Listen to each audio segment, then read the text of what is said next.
Malungkot na pagkanta ni Denver at para bang anumang oras ay magkakrak ang boses nito. Ramdam na ramdam ko ang emosyon sa bawat pagkanta nito. Suddenly words are hard to speak when your thoughts are all I see. Don't ever leave, she said to me. Pagak itong natawa ng kantahin ang huling linya ng mga liriko. Napatakip ako sa aking bibig nang makita kong nagtutubig ang mga gilid ng mga mata ni Denver. When we both fall asleep, underneath the same sky, to the beat of our hearts at the same time. So close but so far away. Can you hear me? Nakatitig ito sa camera na para bang kumokonekta sa akin sa pamamaraan ng pagkanta niya. Pakiramdam ko'y alam niyang manonood ako sa kanya. Wala akong nagawa kung hindi humikbi habang pinanonood ang pagkanta ni Denver. She sleeps alone. My hearts want to come home. I wish I was beside you. She lies awake. I'm trying to find the words to say. I wish I was beside you. Sinalo ng isang miyembro ang pagkanta nang tumalikod si Denver sa crowd at napahawak ito sa ulo niya. Seryoso lamang ang lahat sa panonood kay Denver na alam kong ilang minuto na lamang ay magbe-breakdown na sa stage. Gusto kong bumalik sa Pilipinas. Gusto kong tumakbo para puntahan si Denver. Ayokong makitang nasasaktan si Denver. Nagsisisi na ako. Hindi ko kayang makitang nasa ganitong kalagayan si Denver. Nahihirapan ako. Hindi ko kaya. When we both wake up underneath the same sun and time stops, I wish that I could rewind. So close but so far away. Nanginginig ang boses na pagkanta ni Denver habang nakapikit ito at patuloy lamang ang pagtulo ng mga luha nito sa kanyang mga pisngi. Gusto ko itong punasan. Gusto kong yakapin si Denver ngayon din. Para akong pinipiga. He didn't deserve this. I regret doing this to him. Patawarin mo ko, Denver. Patawarin mo ko. There are pieces of us both under every city light, and the shining as we fade into the night. She sleeps alone. My hearts want to come home. I wish I was. Pagkanta nito at dahan-dahang iminulat ang mga mata niya. Natapos ang kanta ngunit tahimik lamang ang buong crowd na para bang hindi makapaniwala sa pinakitang panibagong side ni Denver. Para bang lahat ng taong nanonood sa kanila ay naiintindihan ang pinagdaraanan ni Denver ngayon sa stage. I wish you were beside me, Bellissima. Mahinang turan nito sa mic at saka tumalikod at tuluyang umalis sa stage. Mabilis namang nakarecover ang ibang mga miyembro at sinalong mga natitirang oras ng kanilang performance nang wala na si Denver. After 3 months. Tumawag sa akin si Papa kahapon, Sam. Pagpapaalam agad ni Ate Laisel sa akin na makapasok ito sa office ko. Kaagad akong napahinto sa pagtatype sa aking laptop. That's so unusual. Anong sinabi sa'yo ni Papa? Nangangamusta lang naman pero parang may gustong sabihin sa akin eh. Hindi mapakalin itong sagot sa akin. Kaya naman pinaupo ko ito sa sopa at nagtabi kaming dalawa para mapag-usapan ito. Nung nakaraang tumawag si Mama sa akin, nag-away pa sila kasi sinasabi sa akin ni Mama na lumalala na raw yung sakit sa puso ni Papa. Ayaw ipaalam sa atin ni Papa ang kalagayan niya. Parang ganun na nga. Hindi na rin naman bumabata sila Mama at Papa. Umuwi na muna kaya tayo sa Pilipinas. Suhestyon nito sa akin at kitang-kita ko sa mga mata nitong nag-aalala talaga ito para kay Papa. Dahil alam naming dalawa na kahit anong iniinda nito hindi ito magsasabi sa amin. Pwede rin.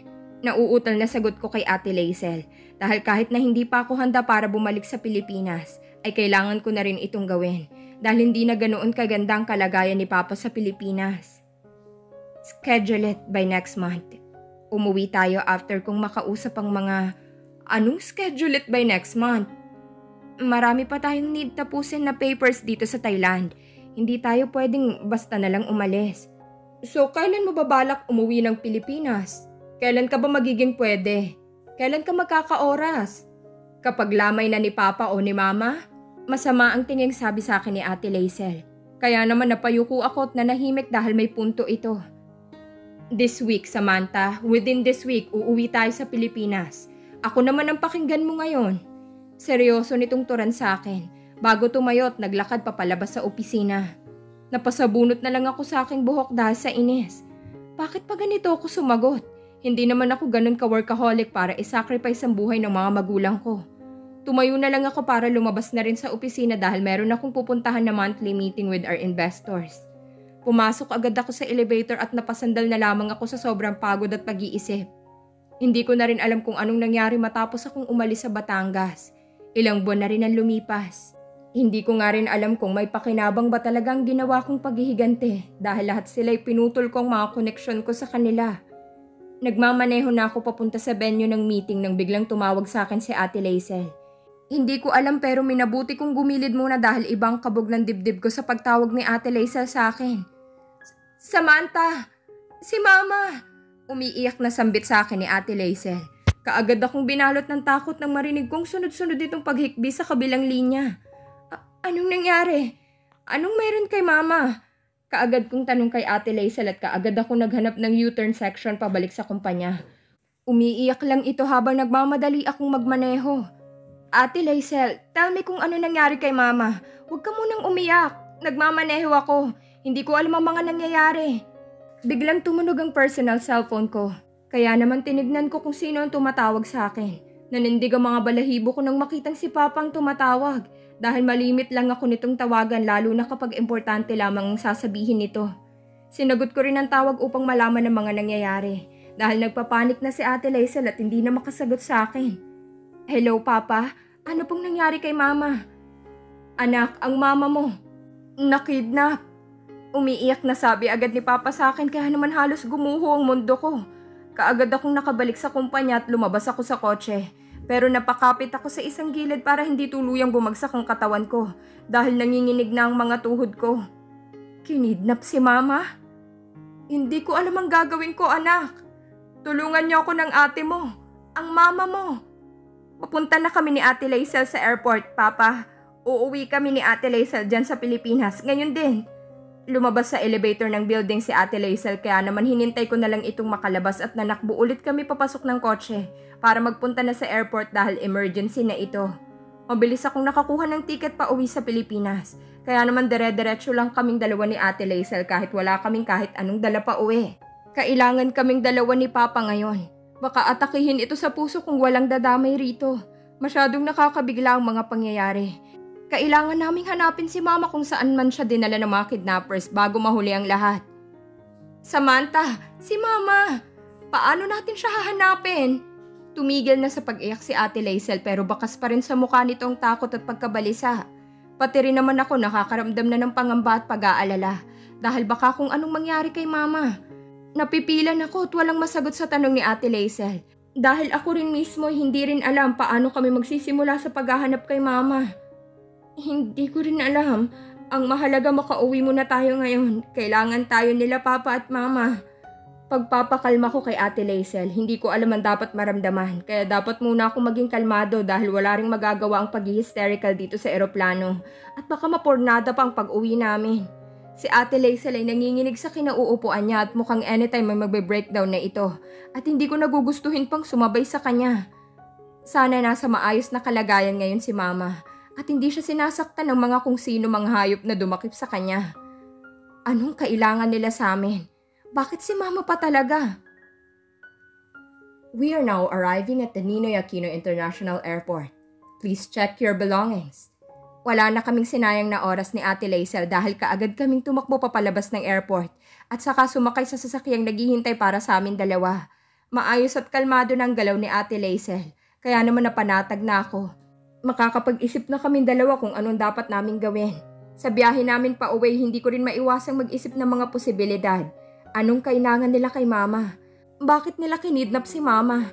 At saka ko lang din naalala ang katayuan ng aming negosyo. Baka may kinalaman ito sa negosyo naming pamilya. Meron kayang kinalaman ng negosyo natin sa pagkawala ni Mama? Wala sa sariling na itanong ko na lang kay Ate Laisel. Napatingin naman ito sa akin at dahan-dahan tumango.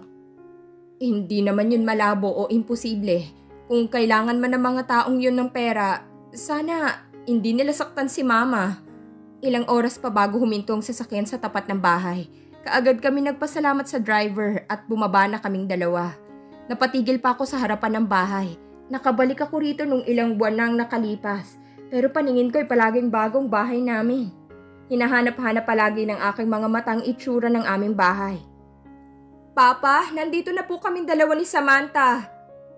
Papa, pabukas po ng gate natin. Mga iha, mabuti't maaga kayong nakauwi. Napatingin kaming dalawa sa kapitbahay naming matanda nang magsalita ito sa gilid namin. Ngumiti kaming dalawa ni Ate Laisel dito. Dinala ang tatay niyo sa ospital. Inatake siya rito sa labas ng gate niyo habang naghihintay sa inyo. Binalak din yatang lumabas ngunit inatake dahil sa pagkawala siguro ng nanay niyo. Dahil sa sinabi ng matanda sa amin dalawa, umiyak na naman si Ate Laisel habang napapaupo na ito sa sahig. Hindi na naman nito alam ang gagawin niya at hindi rin ito mapakali. Kaagad ko naman itong inalo dahil ito lamang ang kaya kong gawin ngayon para sa kanya. Saan pong ospital dinala si Papa? Tinuro sa amin ng matanda kung saan ang ospital na pinagdalhan kay Papa. Kaya naman nagpasalamat na kami rito at sumakay ulit sa sasakyan.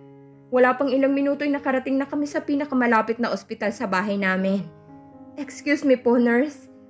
May Wayne Samandejas po bang pasyente na kararating lang rito sa ospital? Mahinahong tanong ko sa isang nurse at napatanga pa ito sa amin dalawa ni Ate Laisel. Mukhang nakilala kami nito pero wala kaming oras para sa mga ganitong bagay. Nurse, please po, nagmamadali kami. Yes, ma'am. Nasa room 193 po, ma'am. Sa 5th floor po to the left. Kaagad na kaming umalis ni Ate Laisel doon at mabilis na tumakbo paakyat sa 5th floor. Sira ang elevator kaya kailangan talaga naming manghagdan. Hindi namin inindang dalawang pagod nang makatungtong kami sa 5th floor ng ospital. Ang mahalaga ay malaman namin ang kondisyon ni Papa ngayon. 190, 191, 192, 193. Ito na yung room number ni Papa. Sigaw ni Ate Laisel at kaagad kaming pumasok doon sa room. Nandun nga si Papa, nakahiga lamang sa hospital bed.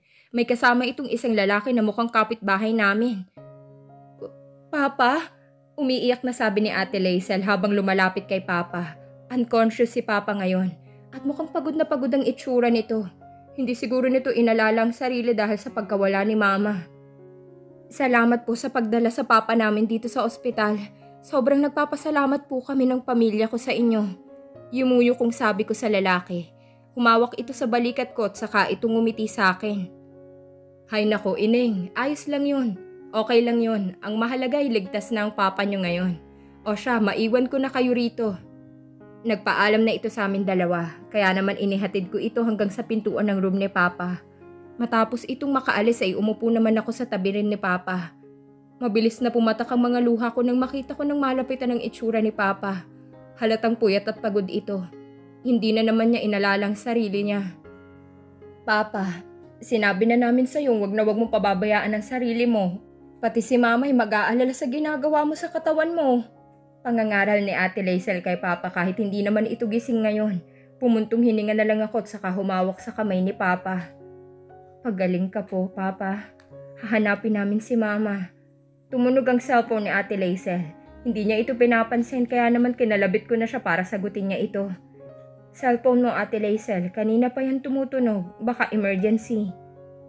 May mas emergency pa ba sa kalagayan ni Mama at Papa? Ikaw na munang sumagot kung gusto mo. Pagmamatigas nito sa akin. Kaya naman naiiling ko na lang na kinuhang bag niya at sinagot kong tawag. Where have you been, Ate Laisel? I've been waiting for you. Munti ka na akong mapipila ng makilala kong boses ng tumatawag. Bumilis ang kabog ng dibdib ko dahil ngayon ko lamang narinig ang boses nito. We're here at the hospital right now. Sam, is that you? Gulat na tanong sa akin ni Denver. Aside from hearing his voice again after a long time, bakit niya tinatawagan si Ate Laisel ngayon na para bang matagal na silang nagkakausap? Yes, this is Samantha speaking. May matagal na katahimikan ng pumagitna sa amin dalawa ni Denver.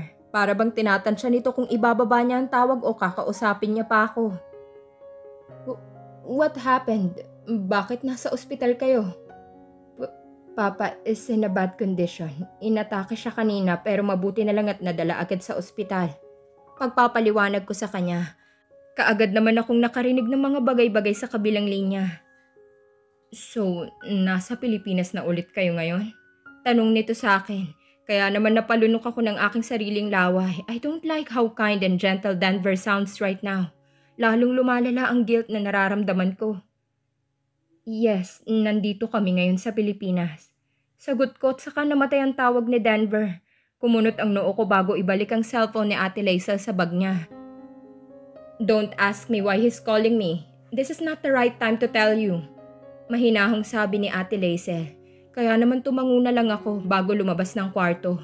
Kinuyom ko ang mga kamao ko dahil hindi ko mapigilang mainis. Is Denver and Ate Laisel are now in a relationship? What the fuck? Ano ba tong mga iniisip ko? But it's not even impossible to happen. Paalis na sana ako sa ospital nang biglang tumunog ang cellphone ko. Kaya gumilid muna ako upang sagutin ito. Unregistered number sa cellphone ko ang number na tumatawag. Kaya kinutuban agad ako. Anak, nanginginig ang boses na usal sa akin ni Mama. Kaagad akong napatakip ng bibig dahil sa pagkaawa rito. Mama, nasan ka? Okay ka lang po ba dyan? I'm okay, Nak. You don't have to worry about me.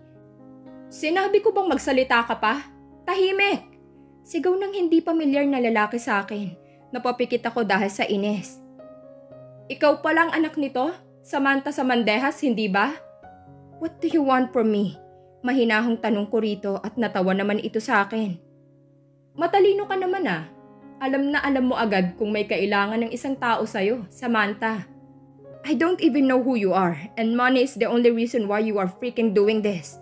Pagpuputol ko sa mga sinasabi niya dahil hindi na ako makapagpigil pa. Bastos ka pala, nagsasalita pa ako eh. Gusto mo bang masaktan ng nanay mo ngayon? Ano ba? Bitawan mo nga ako? Sigaw ni Mama at mukhang sinasaktan nga siya nito. Kinuyom kong mga kamaukot saka huminga ng malalim. You'll be fucked up when I see you. Pumunta ka bukas sa ite-text kong address. Mag-isa ka lang dapat. Alam mo na mangyayari kung hindi ka susunod sa mga sinasabi ko. Magdala ka ng 10 milyon para sa nanay mong hawak ko ngayon. At saka namatay ang tawag. Inis kong pinadyak ang mga paa ko dahil punong-puno na ako. What should I do? 10 million? Wala akong ganoong perang hawak ngayon. Dumiretso na lang ako paalis ng hospital. Ayokong sabihin kay Ate Laisel na tumawag sa akin ng kidnapper dahil paniguradong magpapanik lang ito at tatawag ng mga pulis. Magiging delikado yon para kay Mama. Umalis na ako sa hospital at habang nagmamaneho ako'y nag-iisip din ako ng paraan para mailigtas si Mama. Bakit ba may mga ganitong tao? Sigaw ko sa loob ng kwarto ko. Kakauwi ko lang galing hospital. Kagabi ako ang nagbantay kay Papa. Maliligo lang ako sandali rito at babalik na rin ako ulit sa ospital. Hindi ko pa rin sinasabi kay Ate Laisel na may tumawag sa akin na kidnapper. Saka na lang siguro kapag maayos ng kalagayan ni Papa. Dahil ayoko pang mas estresin ito. Sana lang ay mailigtas ko na si Mama bago pa may masamang mangyari sa kanya. Hindi ko mapapatawad ang sarili ko kung pati si Mama ay mapapahamak pa. What should I do? Kinakagat kong mga kuko ko habang nakatitig sa address na itinext sa akin ng isa pang unregistered number. Hindi ko alam kung dapat ba akong sumunod sa kanila o magsumbong na lang ako sa mga pulis. Hindi ko alam ang gagawin sa ganitong sitwasyon. Pumuntong hininga na lamang ako at saka nagpunta sa banyo para magsimulang maligo. Dapat kong sundin ang mga gusto nila para hindi nila saktan si Mama. Bago pa ako makapasok sa pintuan ng banyo napatingin pa ako sa bag na puno ng pera. Halos buong puhunan na ito para sa isang buwan naming negosyo. Pero mas mahalaga ang buhay ng Mama ko kaysa sa kahit anong halaga ng pera. Kung kailangan ubusin ang pera namin ay gagawin ko. Mailigtas ko lamang ang buong pamilya namin sa panganib. Nasaan ka na? Nakakain ka na ba? Habang nagbibihis ako, tumawag si Ate Laisel sa akin. Kaya naman nagmamadali akong isuot ang mga damit ko. Kumain na ako. May aasikasuhin lang ako sandali tapos babalik na rin ako dyan sa ospital. Mag-iingat ka ha. Nawawala na si Mama Samantha. Hindi imposibleng kunin ka rin ng mga taong yon. Hindi ko nakakayanin, Sam. Malungkot na tura ni Ate Laisel bago ko tuluyang patayin ang tawag. Hindi ko rin naisip yun. Paano na nga lang kung makuha nila ang pera at hindi naman nila pakawalan si Mama. And worse, baka pati ako'y kuhanin din nila. At mas lumaki pa ang problema namin. Hindi ko alam pero bigla ko na lang naalala si Griff. Matutulungan niya kaya ako ngayon? Sana'y matulungan niya ako sa gagawin kong plano dahil wala na akong ibang kilala na taong makakatulong sa akin. Hindi ko na alam kung tama pa ba ang planong gagawin ko. Nagtipa ako sa aking cellphone at saka isinend na lang ang message na nagawa ko. Bahala na talaga. It's either sisikapin kong maligtas si Mama o tumanga na lang ako rito hanggang sa may mangyaring masama sa kanya. Lumabas na ako ng bahay at saka nagmamadaling sumakay sa sasakyan ko. May binuksan lang ako sa aking cellphone para magamit ko kung sakaling may mangyari. Panginoon ko, patnubayan niyo po ako at sana'y maging ligtas kaming dalawa ni Mama.